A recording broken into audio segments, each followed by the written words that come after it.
Bem, um bom dia, senador Benedito de Lira. Agradeço a oportunidade, cumprimento em nome de Vossa Excelência os senadores que compõem essa comissão, cumprimento também os colegas que estão participando dessa audiência pública e procurarei ser um pouco breve na minha apresentação, porém de uma forma mais pragmática e talvez até um pouco árida para tratar desse assunto.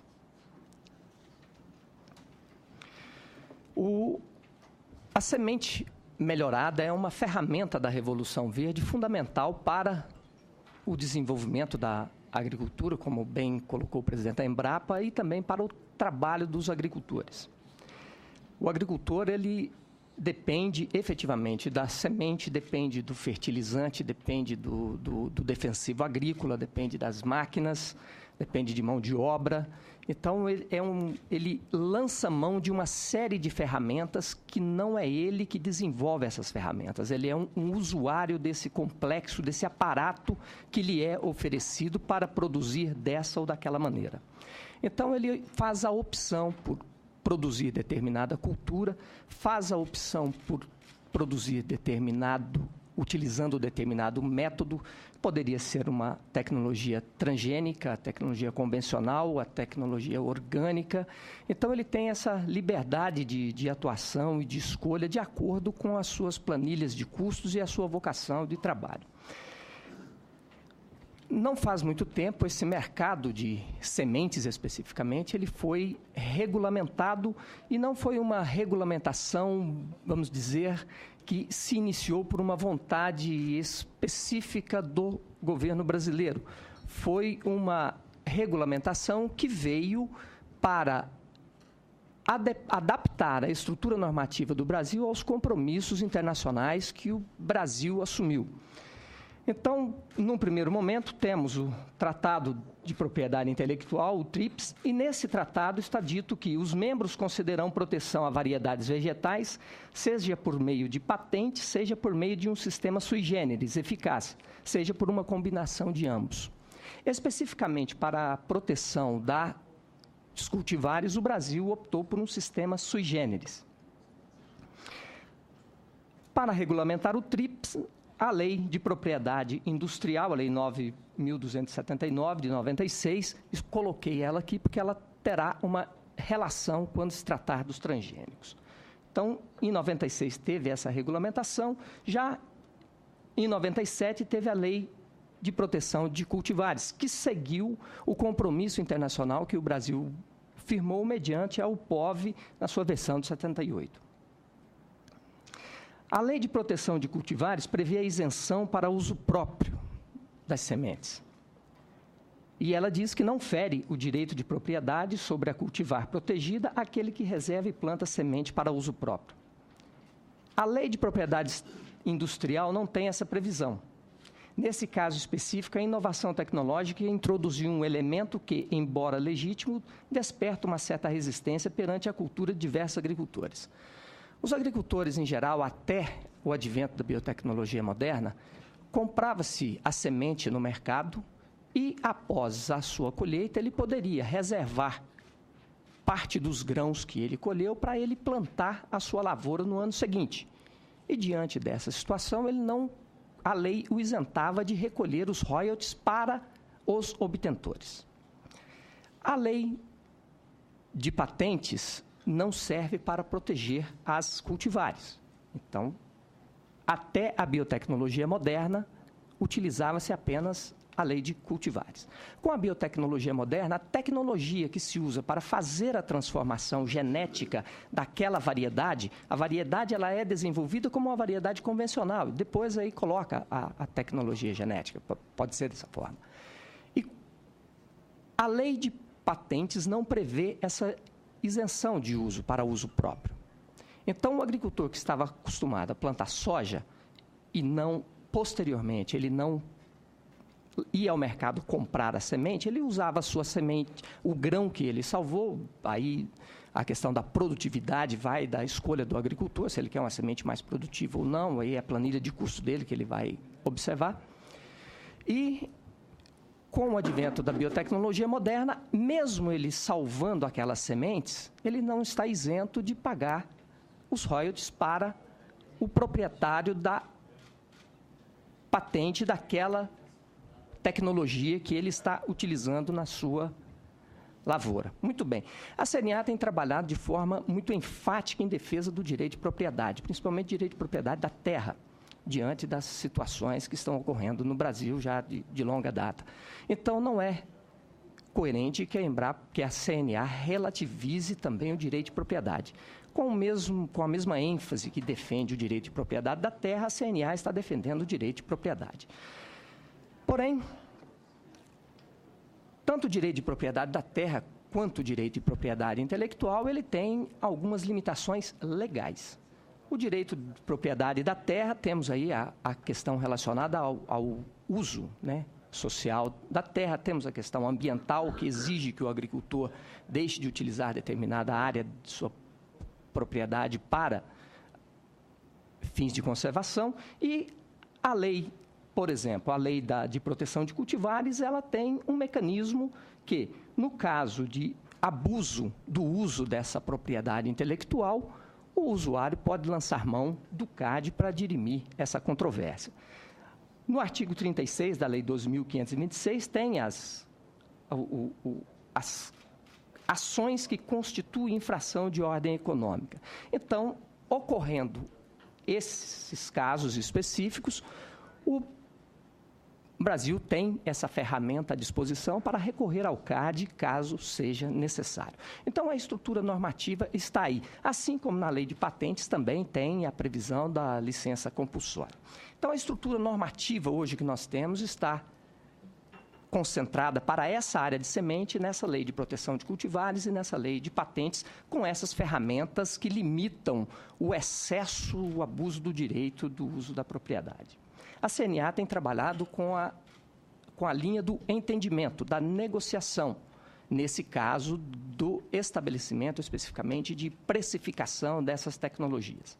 A CNA tem buscado o entendimento para não judicializar essas questões, até porque não é o mercado de semente o único mercado concentrado nessa área de agricultura.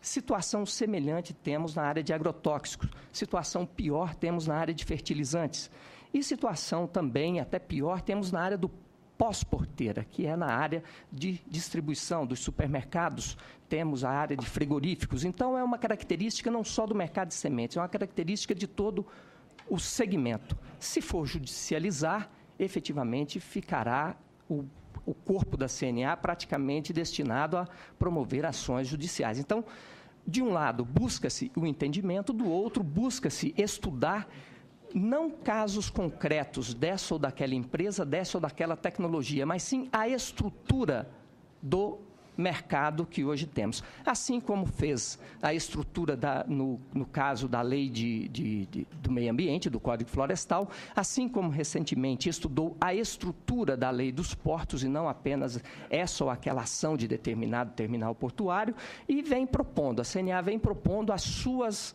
alternativas, embora não dependa dela, CNA, o estabelecimento dessas alternativas, porque passa por todo um conjunto de normas e depende do poder executivo, depende do poder legislativo, e, em boa medida, a CNA vem sendo atendida nessas áreas que ela já estudou atentamente e já propôs as suas alternativas. Na área de agrotóxicos, a CNA já tem um trabalho bastante avançado, já tem uma posição definida, e a solução também não depende especificamente da CNA. A solução que se proporá depende do Poder Executivo e também dependerá do Parlamento. Nesse mercado de sementes, o mercado ele é globalizado e competitivo, semelhante aos produtos fitossanitários e fertilizantes. E aqui tem uma peculiaridade que também atinge essas outras áreas. Obter, multiplicar e distribuir sementes é uma atividade complexa e cara. Exige um investimento fabuloso. Temos a informação de que uma empresa de semente investiu aqui na região de Catalão, 2 bilhões de reais aproximadamente para a construção de uma planta de produção de sementes. É mais que o orçamento, é quase o orçamento anual da Embrapa. Isso para a construção de uma única planta de semente. A Embrapa nunca teve um aporte semelhante para desenvolver uma determinada tecnologia. Pesquisei os orçamentos da Embrapa e não tem na história, pelo menos no CIAF não encontramos. Então, exige mão de obra especializada, exige laboratório, área experimental para desenvolvimento de linhagens, área para seleção da variedade e multiplicação das sementes na escala necessária, estrutura de divulgação e venda, rede de distribuição, assistência técnica e financiamento ao produtor. Isso daí é o que tem na estrutura de mercado hoje de sementes. Então, não é uma área que, pela sua característica, permite que pequenas empresas iniciem e tenham sucesso. Para desenvolver uma variedade convencional, colocá-la no mercado, registrar, multiplicar, vão ser aí, na melhor das hipóteses, 5 anos, 6 anos. E a pessoa ter o aporte financeiro para manter a despesa de uma empresa até ela começar a gerar lucros dentro dessa estrutura e competir com grandes empresas, é praticamente inviável. Eu acho que nenhum empreendedor em sã consciência vai aportar o seu capital nesse mercado. Por isso, como muito bem falou o presidente da Embrapa, é um mercado para grandes corporações. Aí, por outro lado, uma empresa que tem condições de desenvolver uma variedade e nela introduzir uma transformação genética, por que iria colocar no mercado uma variedade convencional também? Então, além daquela questão da estrutura de produção, você tem a outra tecnologia, que é a biotecnologia moderna. As empresas que investem em biotecnologia moderna, elas querem vender sementes que contenham a biotecnologia moderna. Pedir para que não seja dessa forma é como chegar para a Apple e falar, olha, coloque o seu iPhone no mercado brasileiro, mas não queremos com esse ou aquele componente tecnológico para diminuir custos ou facilitar o acesso. Não é recomendável esse tipo de situação. O mercado, cada empresa tem o seu perfil e desenvolve os seus produtos dentro daquilo que ela quer ofertar ao mercado. E o agricultor e qualquer outro consumidor é livre para escolher ou não essa ou aquela situação. Então, o mercado, efetivamente, é um mercado concentrado, semelhante a demais outros mercados de insumos para a agricultura. E aí temos algumas reflexões ao longo do que a gente vai estudando a estrutura desse mercado. A Embrapa é uma empresa de excelência na área de obtenção de variedade. Ela precisa ter padrão de excelência semelhante para inserir esse mercado tão competitivo. A marca da Embrapa já está consolidada no mercado. Interessa ao Brasil a criação de uma empresa de capital misto ou não para distribuir e vender produtos desenvolvidos pela Embrapa? É uma questão que o Brasil tem que pensar. Não é só, como o presidente da Embrapa falou, a questão da soja, do milho. Você tem toda essa área de olericultura, tem uma série de outros universos da agricultura que necessita de ter esse insumo de boa qualidade para competir no mercado. Tem uma fatia no mercado, que a gente chama de mercado de boutique da agricultura, que o Brasil pouco tem acesso a ele. Frutas de qualidade, exportação de grande qualidade, forma de produção, conceito de regularidade na produção. Em uma viagem aos Estados Unidos, perguntei em diversos restaurantes por que não tinha o peixe da Amazônia no cardápio. Um dono de um restaurante me respondeu de forma bastante inteligente. Ele falou, gostaria muito de ter o peixe da Amazônia no meu cardápio, mas eu tenho que desenvolver um prato e colocá-lo no cardápio e tê-lo sempre que o cliente vier ao meu estabelecimento para adquirir. Eu não tenho fornecedor regular. Então, esse conceito de regularidade é fundamental para ocupar esse nicho de mercado que poderia ser chamado de mercado de boutique, que é muito promissor e tem uma fatia bilionária para ser explorada. Interessa ao Brasil o fortalecimento de instituições como a Codetec, Fundação Mato Grosso, Instituto Mineiro de Agropecuária, para competir nesse mercado? E aí volta a seguinte questão. A Embrapa é uma empresa de excelência na área de obtenção de variedade convencional. Todavia, não tem condições de competir com as multinacionais no campo da biotecnologia moderna. Interessa ao Brasil que a Embrapa desenvolva essa competência? E não sou eu que estou falando, criticando a Embrapa, basta a gente olhar as atas de trabalho da Comissão Técnica Nacional de Biossegurança, que aprovam os eventos de transformação genética, que a gente não vai ver a presença da Embrapa lá com frequência, colocando produtos para a CTN-Bio avaliar para uso comercial. É sinal de que a Embrapa não tem esses produtos, senão estariam lá. Então, a gente analisando isso, vê perfeitamente que a Embrapa não é uma grande competidora, mas nessa parte de biotecnologia ela não chega ao pódio. E com esse orçamento que ela tem, não chegará nunca. Tem pesquisadores brilhantes, conheço vários, sou amigo de vários. Porém, eles têm essas limitações. Como falei, para a construção de uma planta aqui em Catalão, para produzir semente, uma multinacional investiu 2 bilhões. A Embrapa nunca teve esse recurso para desenvolver uma linha efetiva de tecnologia. O Brasil, nesse caso da biotecnologia moderna, precisa também fazer uma meia-culpa. Não pode satanizar quem desenvolveu essas tecnologias. O próprio setor político e governo brasileiro foi lento para tomar decisão. O partido que hoje está no governo foi radicalmente contra o investimento do Brasil nessa área. O governo que estava atuando foi frágil na sua firmeza de aportar recursos à Embrapa para lá no ano de 94, 95, ter recursos para competir e produzir tecnologia competitiva e não ficar atrás no mercado como está hoje. Então, temos essas reflexões também nesses estudos que a gente elabora sobre essa área. A CNA está desenvolvendo estudos sobre os mercados de insumos no Brasil, todavia, uma mudança na configuração de mercados consolidados exige atuação do Estado, que precisa definir objetivos políticos, realizar as distribuições de competências adequadas e de forma clara e fazer a alocação orçamentária necessária. E tudo isso poderíamos dizer que, para esse campo da agricultura, cabe para agrotóxicos, fertilizantes e diversos outros insumos. Inclusive para mão de obra também. Hoje, pilotar e trabalhar com uma colheitadeira de precisão não dá para ser ensino médio, não dá para a pessoa assinar o nome e subir numa colheitadeira.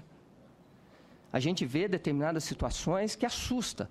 O agricultor, às vezes, tem ciúmes de deixar a caminhoneta de 140 mil reais para um funcionário dirigir, ou até para sua esposa e filhos. Mas ele contrata alguém que não tem uma qualificação para dirigir uma colheitadeira que vale mais de 5 vezes aquela colheitadeira do que aquela caminhoneta. Então, toda essa estrutura, eu penso que estaria dentro de uma política agrícola, que não se resume em crédito. Crédito é um pequeno apêndice, um pequeno capítulo do que seria uma estrutura de política agrícola. Então, nós temos uma política agrícola hoje, que é do período do presidente Fernando Collor, é muito conceitual, não é uma lei pragmática, não é uma lei prática, não está efetivamente atualizada e, pelo que a gente tem visto, pelo menos para a área de insumos, ela não contribuiu muito. Então, toda essa discussão, senadora Ana Amélia, relacionada à concentração de mercado, é fundamental que essa comissão faça estudos profundos e proponha efetivamente ações não para prejudicar ou inibir determinado desenvolvimento tecnológico, mas sim conseguir colocar o mercado brasileiro numa posição de equilíbrio estratégico. Nesse universo, não dá para não deixar de pensar nos bancos de germoplasma.